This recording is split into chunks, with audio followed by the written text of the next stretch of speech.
my brand is Monalicious Locks. And you know how some black women don't know how to properly take good care of their locks in colder climates? Well, I teach women how to care for their locks in a very cost-effective way and still stay elegant and classy.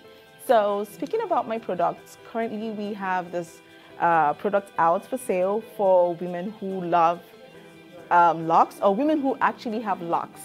So yeah, as you can see written on it, this is Locked Girls Rock. So yeah, we rock all the time. And this is up now for sale from my brand, and we have other products coming up very soon. So I'll be unveiling other products when they come out. And yes, this is for a representation of who we are. We are locked girls and we rock. So we might as well show that we are really locked and we are proud being locked.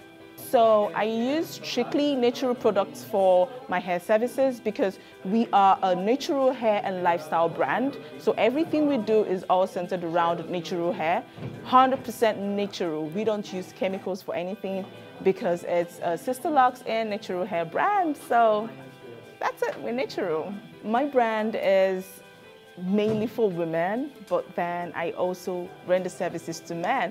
But you know, when you look at the lock market, you discover that women are more conscious about their looks.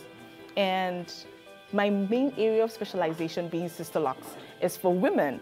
If it were for men, it's going to be Brother Locks. But me choosing Sister Locks means that I want to tilt towards the female market. So my brand is for male and female, but my main focus is on the women with the Sister Locks.